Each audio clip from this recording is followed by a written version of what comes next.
Welcome to the Open Talent Report, the award-winning podcast where we dive deep into the emerging trends in global employment, the future of work, the talent crisis, the demographic deficit, and the new world of work with our expert host, Connor Heaney. Connor is the managing director at CXE EMEA, a company that takes the hassle out of finding, compliantly engaging and paying contractors anywhere in the world.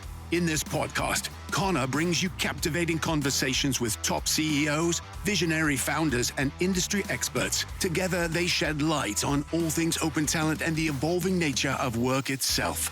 So grab your headphones and join us on this exhilarating journey.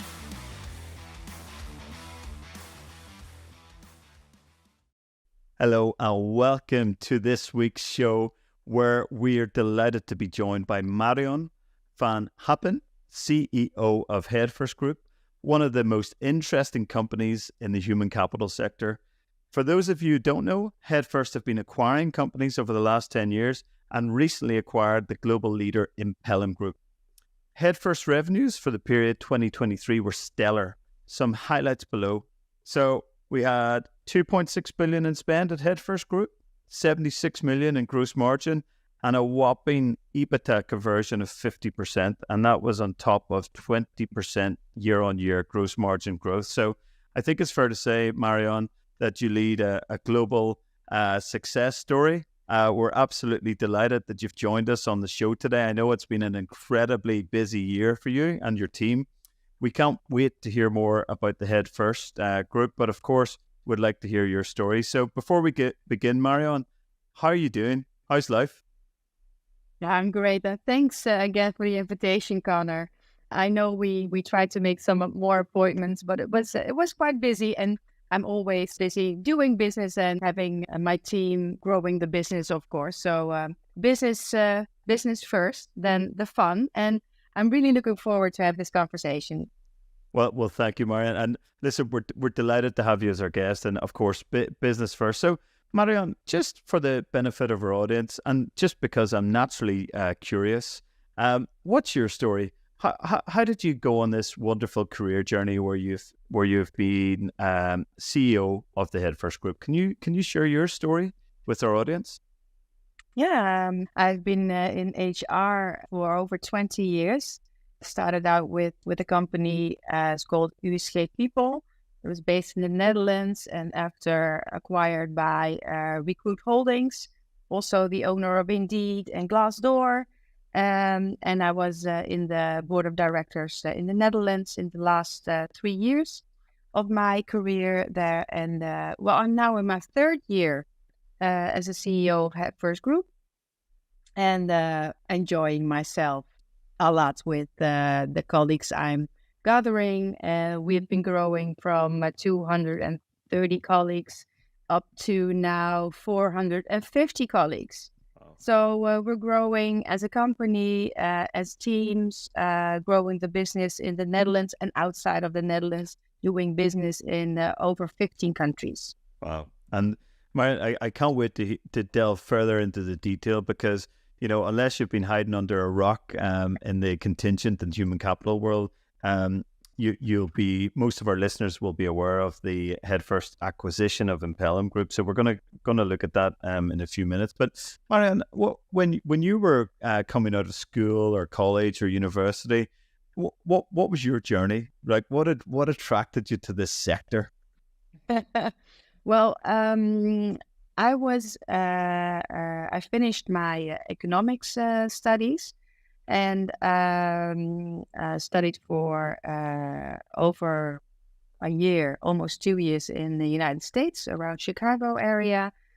And then we returned to the Netherlands, started working in the travel business. So I first finished education in travel. So working with people, I always liked and traveled the world. And then I started in, over 25 years ago with the USG People. Wow. And you went all the way through until the acquisition by Recruit Holdings. That must have been, actually, I've never worked in a company, Marion, that has been acquired. it must be both exciting, terrifying, filled with no boredom. What was your experience like during that process? It must have been quite interesting. I really learned a lot about how working with different cultures outside of Europe. It was a great time. Marion, of course, you joined the HeadFirst Group as Chief Executive Officer 3 years ago, which is a pretty big company. So as I understand it, you guys, HeadFirst Group, are in the top 3 in your sector, which is pretty amazing. I covered some of your revenue and profitability numbers there. They're off the charts. And then to add that into the mix, you acquired one of the biggest companies in the sector, and I think it was one of the biggest deals in the sector over the last 3 to 5 year period. Absolutely whopping deal. HeadFirst PLC acquiring Impellam Group. So I'd love to hear a bit about that, Marion, about the acquisition. But then if we can just delve into some of the challenges and problems that HeadFirst solves for across Europe and across the globe. Yeah, of course. Well, I really have to make a little correction because HeadFirst Group didn't acquire Impellam Group. There was a PLC company registered HeadFirst Global PLC that actually acquired Impellam Group. So now we have a combination of 2 groups, Impellam Group and HeadFirst Group. And I myself and the CEO and CFO of Impellam Group are in the global board, leading the 2 companies. Wow, that's. I think it's fair to say, Marion, it's bloody exciting. It is. It's very exciting, and the collab is exciting. We're getting to know each other a bit more, and the colleagues at the Impellam Group, they speak the same language. And the leadership team is awesome to work with, and I'm looking forward to working with them much more. Tremendous. And Marion, with the combined businesses, if you like the size and scale and the reach, it's probably taken you from, let's say, maybe 10 countries into 50 countries. What does that look like, that combined entities? Well, combined, we're a company of 8 billion. And that's humongous. Yes, it is. It is. We ourselves think the same. Yes. That is, it's great. And we moved up a few places on a global scale with our reach. And especially, I'm really proud that in the STEM profiles, we're in the top 5 in the world. So moving up in the world together with Impellam Group. Oh, well done, Marion, to you and your team. So, Marion, what are the typical challenges that HeadFirst, your company, the company that you lead, solves for? And what sort of clients do you work with across the globe?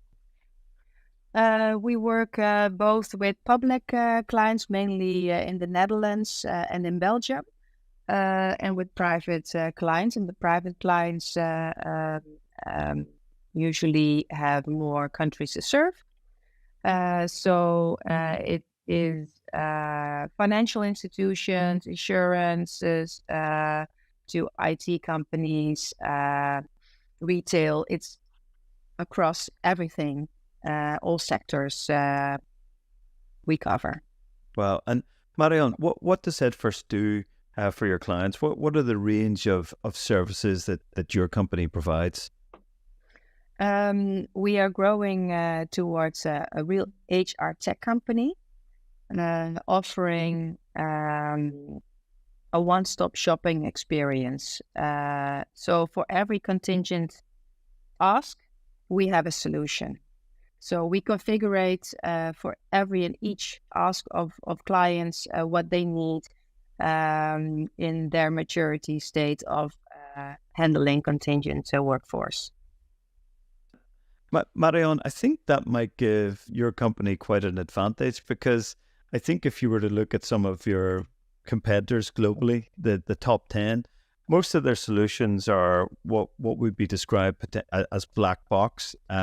There's a certain model, a certain system, and there's oftentimes a reluctance to deviate from those because of diseconomies of scale and technology problems. I assume your business is seeking to capitalize on that and really offer a more customized experience, a more customized solution. Is that fair to say? Yeah, it is. I think one of our advantages is that we have our own technology, and we combine this from an technology agnostic strategy. So we can move fast in technology because we develop in our own company, and alongside we have very warm partnerships with all the usual suspects doing business in our area. So we actually talk about an ecosystem. So we cannot do everything alone, and we need partners to deliver this result. Marion, how many workers would you guys have under management at the moment? Would it be in the thousands at this point? Alone, HeadFirst Group has over 25,000 workers, together with Impellam 75,000. Wow, that is phenomenal. So I think I think most interested observers in this space will be like watching what happens next with great interest. But Marion, I think it's a phenomenal story what you guys have done. So continued success to you. So Marion, you guys, and I'm sure you do as well, have a front row seat in what's being called the talent availability problem, or the talent scarcity crisis, right? Or the war for talent, a phrase that I don't particularly like myself. I think it's sort of bullshitty, right? I don't like it. It's no real meaning. But in relation to talent scarcity, there's a number of trends that I see. Pretty much all Western labour markets are at close to or at what's called full employment, right? Less than 5%, right? Which is quite interesting because the Eurozone's been in a technical recession, right, for the last number of years. I think it came out of recession today, 1st of May, right, when we're recording the show. USA has had and continues to defy all labour market economists, right? They've been consistently wrong, right, about what's going to happen. USA is at full employment, best labour market since I think 1973, if I'm not mistaken, right? So you've got that, but then you've also got companies hiring like it's going out of fashion, right? You know, AI, cybersecurity, renewables. It's really driving up demand for people. And then what is underpinning that is we're not producing enough people in Western labour markets. The birth rates across European Union and the replacement rates in labour have declined considerably over a 40-year period, Marion. And then you've got things like the added complexity of Brexit in the UK. They don't want people coming into their country. A lot of countries, particularly in Europe and of course in the USA, are basically saying, hey, we don't want anyone coming into our country unless they fulfill X, Y, Z requirements. So you've got this really tight, scurry labour market that's still continuing to grow. So I suppose my question is, Marion, what the hell is happening, and what can companies like yours do about it? It's quite a large question and a complex question, Connor. So thank you for that. Well, what we see in the Netherlands is that it used to be a really attractive country for foreign students to come over, and for expats to work at all the international companies. But the Netherlands is a really attractive country for international headquarters. But legislation made difficult and more complex showed that sometimes we were less attractive. So companies that were in the news, like ASML, said, well, we want to leave the Netherlands because of the legislation. And that's where I think the solution is that companies really need also to raise their hand and talk to legislation, and not only us as a HR company trying to find all the talent there is and trying to develop talent, but also cooperate with companies who are in need of talent.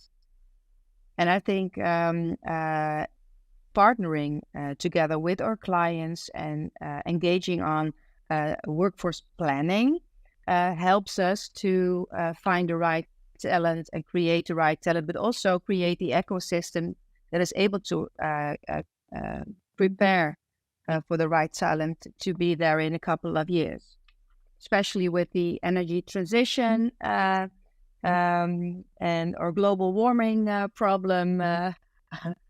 We are really in need of a lot of talent.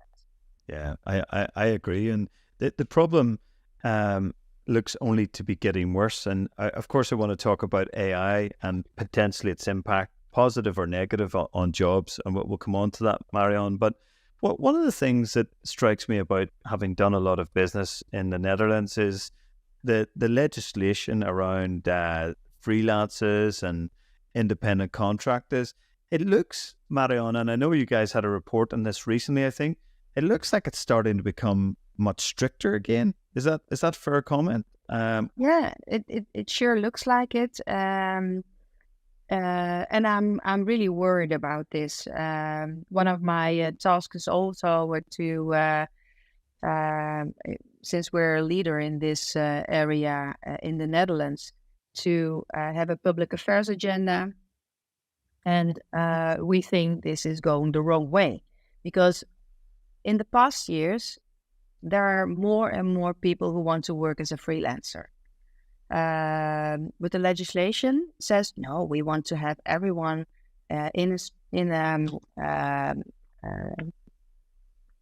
within the organization with a fixed contract.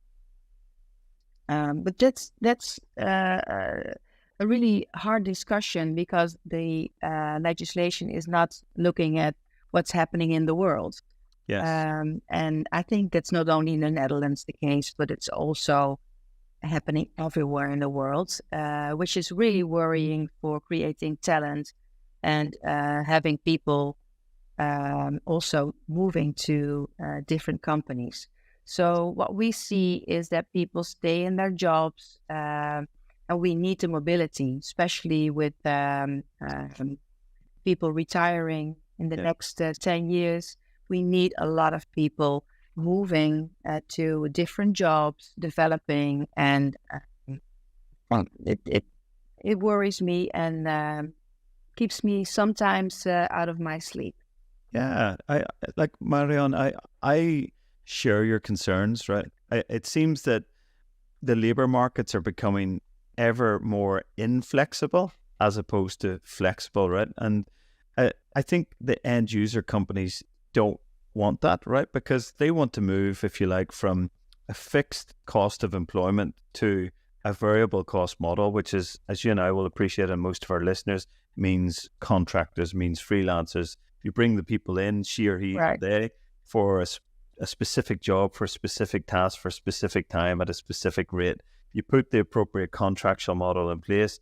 You hope that worker is compliant, you insist and ensure that worker is compliant. And theoretically, that should satisfy the requirements of the Labour Inspectorate and the Tax Inspectorate. But here's my slight objection to that, right? I think for what I would call the high cost, high choice, independent worker, right? She or he, they've got a really in-demand skill set. They can charge within reason whatever the market wants.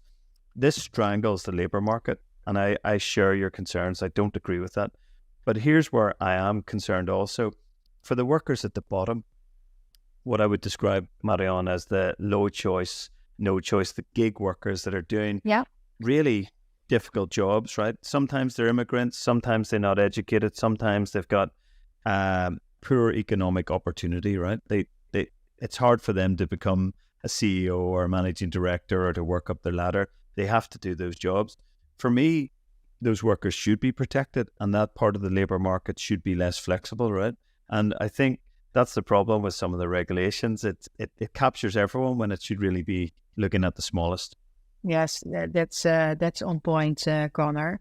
It captures everyone, and especially the group you mentioned in the lower in jobs like courier or a pizza delivery person. I think they should be helped in how they can be managed and not having forced to become a freelancer. Yeah, because they need a good income, and not the way they are not protected at this moment. Yeah, I agree. I feel so passionately about that, Marion, because I agree with you, they need that protection. I think market forces will look after the in-demand freelancer, she or he, a Python developer or someone really. Yeah. I think we call, and at HeadFirst Group, we call it mission critical professional. I like that. I like that. That's bloody brilliant. Mission critical professional. I like that. Yeah. And that's how those workers are treated. And as you well know, Marion, like those workers can go anywhere in the world within reason, and any company would snap them up. So it seems a shame in a way to burden those workers with a lot of regulation and almost force them to leave the Netherlands or Belgium or somewhere else in Europe. Yeah, it would help the company to have a vision and a strategy to attract talent that can work on premises, but also remote. Yes, to have a good balance in that, because a lot of people since COVID like to work from different places, and they can do their job from a distance and do a great job. But there are still companies who only want to have all their personnel on premises. And I think we should help to envision and help to execute the strategy that it also is possible to have a hybrid workforce. And that will allow the company to attract the best talent. Yeah, I agree, Marion, and I look forward actually to going a bit deeper on that later in the show, if we may. Marion, what one thought occurred to me when we talk about STEM and mobility and skills? Like, I look at my own kids. I've got two daughters. They're 7 and 4, right? Really young. I came to parenthood late, right? Won't bore our audience with the reasons, but anyway, I suppose I'm thinking about how they're educated today and how I was educated just 30 years ago, right? And even 30 years ago, I remember sitting in school going, this is a waste of time, right? This is not relevant. Parts of it, right? So it's a bit of a rebel, I suppose, Marion, right? But, I remember learning like things in math, like trigonometry and pie charts. And I never wanted to be an engineer, right? No interest to me, right? Even at university, I studied business and I learned econometrics, right? Which is hardly ever used. You study the economics, right? So yeah, I suppose my question really is this, Marion. Like, do you believe we and countries, and particularly governments, can do more to help educate our children, not just for the jobs of today, but more importantly for the jobs of tomorrow? It strikes me that there's a structural problem there, particularly in terms of producing the talent that companies might need. Would you agree or disagree? No, I fully agree. If you ask children in kindergarten what they want to become, they usually say, "Oh, a doctor or a fireman," and that's tradition. Those are traditional jobs. You never hear, "I want to be an engineer or a drone pilot." And I think those new jobs they should be promoted. So and that's why HeadFirst joined. It's called an initiative YINK, and that's Boss of the Future. and primary school children all over the Netherlands are taking over the CEO role of different companies. So I think in 2 weeks we have two children, I think with the age of 10, who will take over my role, so CEO for a day, to see how it's like to be a CEO, what kind of work you do. I think that's not my most important reason to join, but I want to show them that we have business analysts, that it's really fun working with data, that people are creating websites here, and what you can do with AI. So give a little information to children, how to develop their views on what they want to become when they grow old and finish their schools. Also in the choices of their education. Yeah, I agree. I love that initiative that you guys are part of, Marion. What is it called again? Is it called Yink? Yink? Is that correct? Yink, yeah. Okay, wow. Okay, that sounds pretty impressive. So, Marion, you mentioned AI briefly, right? So yeah, here's the conflict for me as a CEO or managing director, right? So I've read extensively on this subject. Now, I wouldn't call myself an expert, right? I was on a panel at Georgia Tech University in the USA 2 weeks talking about this. 3 AI professors, all pro AI, me AI skeptical, right? So, they know everything about it. I only know what I've read. But here's my view, and here's why I'm conflicted, and I'm really keen to get yours. According to World Economic Forum report on AI, about 60% of what's called middle class jobs will be displaced or adversely affected by AI, right? Now, when I read that, I'm like, whoa, that's pretty bad. If you're a lawyer, accountant, tax advisor, you're probably likely to be replaced or at least displaced, right? Your job's going to either not be there or it's going to be fundamentally changed. I'm not sure for the better, right? I'm a bit skeptical as you can tell. Yeah. But crucially in that report, Marion, right? They did not have a solution for what the jobs of tomorrow will be, right? So if you lose your job, there's no guaranteed upside that you're going to get another job, right? Because AI is evolving at such a rate. I think it's increasing about 1,000% per year, right? In terms of what it can do, right? 1,000%. It's unbelievable, right, Marion? And we've never seen anything like this, even when compared to the Industrial Revolution. It's not a like for like comparison, at least according to what I've read.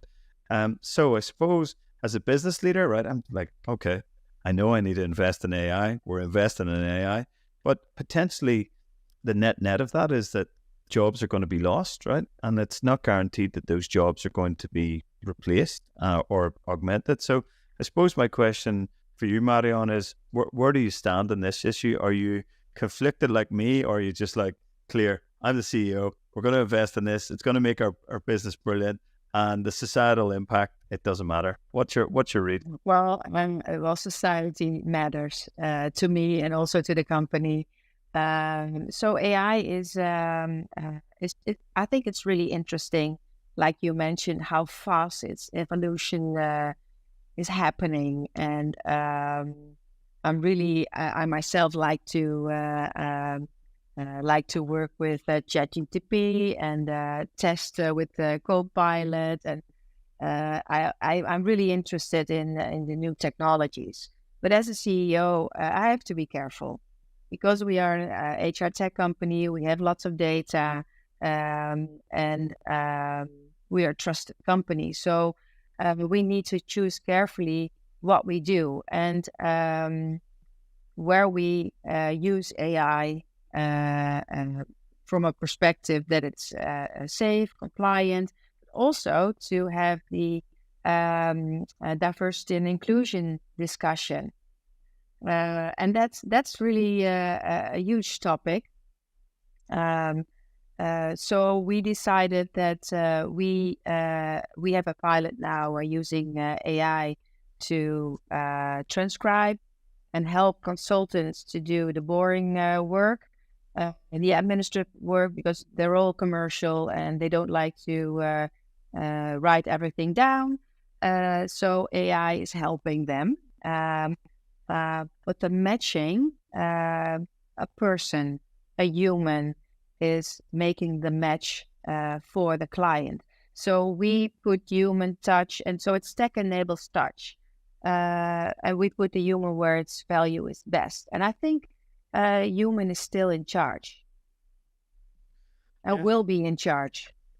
I hope so, Marion. I'd love to be optimistic because I'm a really optimistic guy, right? As you get to know me, the glass is always half full. The sky is always the limit. The possible is always possible for me, right? But the more I see, the more it scares me, right? I was at another conference last week in Miami, Marion, and there was lots of really amazing VC guys, entrepreneurs, private equity, and they're really selling AI, right? And all of them were selling it basically on the basis you're going to reduce your cost, right? And when they're talking about reducing costs, they're really talking about reducing people costs, right? Because that's outside of buildings, maintenance. I like to turn it around. Tell me. Increase productivity. Yes, exactly. So we just gain more earnings and make people more happy in their jobs. I do recognize that the jobs are changing. Just give you an example. Many years ago, you had people doing data entry.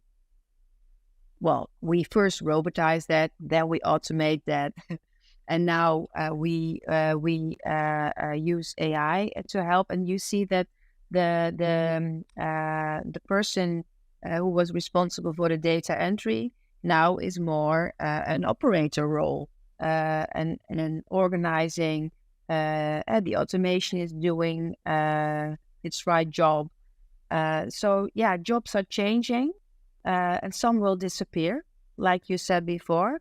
But we need to be creative where we can, as humans, can put our value best in place. I really like that optimistic view, Marion, and I like the way we should be optimistic. Yeah, I like the way you've inverted the model, and I think that's a good way to approach this topic. Actually, Marion, we talked about remote work, right? And again, this can be a source of potential conflict for certain organizations. I think if you look at, there's a company called Grindr. It's sort of like a dating app or some sort of app. They had, during the pandemic, fully remote. They moved from on-premise to remote. They launched a return to office mandate, I think, earlier in 2023. And the net result of that was that they suffered the worst attrition rate in their company's history. Their best people left to work in a fully remote environment, and not even a hybrid environment, a fully remote environment. I myself have worked remotely on and off for about 13 odd years. I love it, but I appreciate it's not for everyone. But where do you stand on the topic of remote work, Marion? What is your views on it? Is it good, bad, ugly, or just one of those things? I definitely not think it's ugly. I think for companies, you need to find a balance. And for some companies, it works to have a fully remote organization. At HeadFirst Group, we have a hybrid solution, and it enhances our values. We have values like learn every day, connecting people, customer first, and just that connecting people makes people wanting to work together. And the togetherness helps if you meet each other in real life, and then take it online. And I think it helps to have a balance in this. And we need to evolve as a company in this to grow fast, to have people work remote, and also educate clients that it's possible, that there are many solutions to have people work remote. My vision is to have a hybrid, is the most compelling and also the most rewarding solutions to have a successful organization. Yeah, I think that's a really fair comment, Marion. And the other thing, Marion, in your experience working with the large enterprise segment of clients, is there increased openness for them to look beyond their borders for the best talent? Because some of the themes that we explored earlier around legislation, people not being allowed to come into the country, essentially producing less people in the labour force, is there a recognition now and a willingness for larger companies to say, well, actually, Marion and the HeadFirst Group and companies like yours, can we go overseas to get the talent we need? And can we engage those workers remotely and compliantly? We have discussions about this since scarcity is still in place, especially in our field, in the STEM business. So we need to find different solutions. And usually you first look around your neighbor countries, of course, or in your same time zone to organize it efficiently. So that's a discussion that happens every day. We do start partnerships with companies who actually take people from different countries moving to the Netherlands, but then they work on premises. So they will learn how to speak Dutch, move their whole family to the Netherlands. But I see that happening less often. So I think everyone is getting ready, and scarcity is there and will be there in the next years coming. And it's a necessity to have remote work in your company.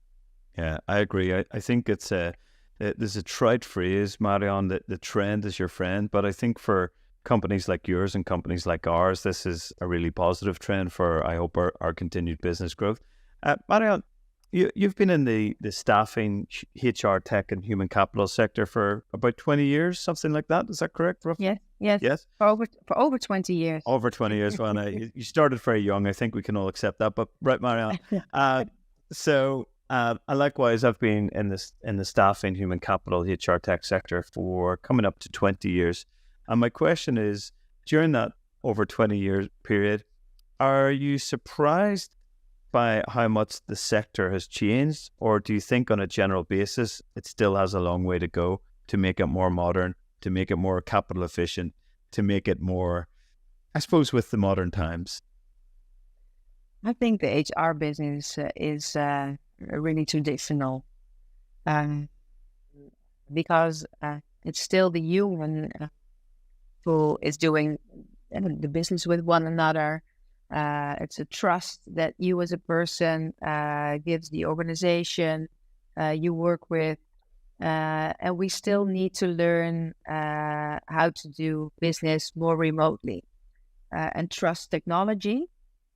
So I think we like you ended your ask, your question with your own answer, I think, and your own opinion. I think we need to learn a lot, and it would be. I think this initiative and your podcast is you're just sharing your experiences and how we can modernize the future of work. Yeah. And at first we have the mission to create the next world of work, and just because we think it always can be better. And it's not only technology, but it's the processes, how we work together, how especially we can help each other in the ecosystem and broaden this ecosystem in the partnerships we can organize globally.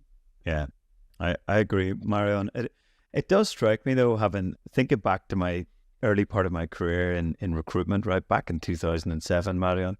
I remember we got LinkedIn. I think we were one of the first adopters. Maybe LinkedIn was out 3-4 years then, right? Yeah.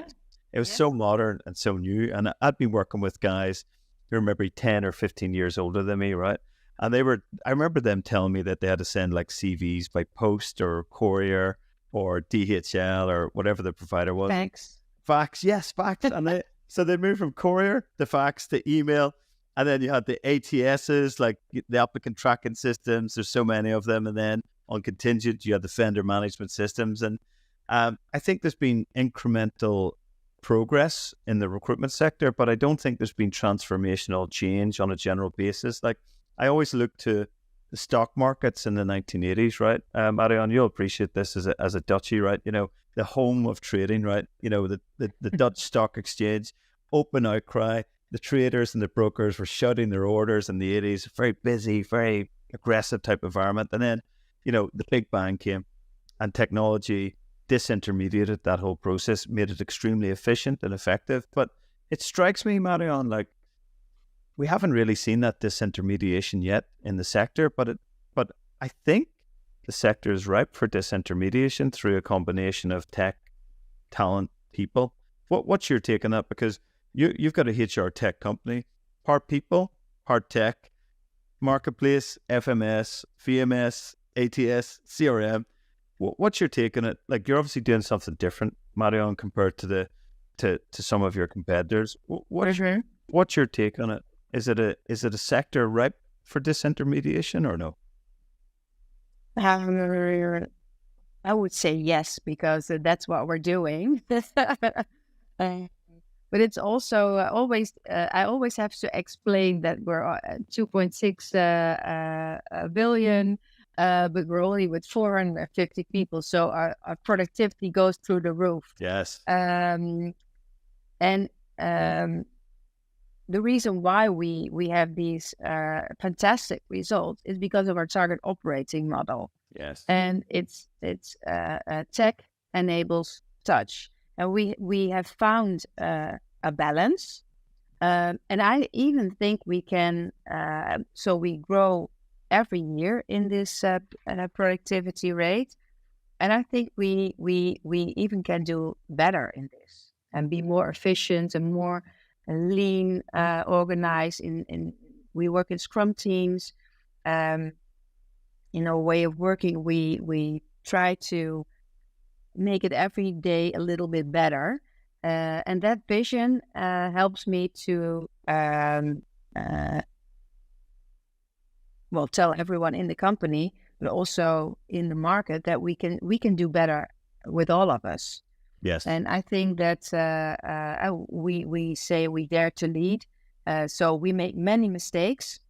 We do a lot of things right, and our results are showing that.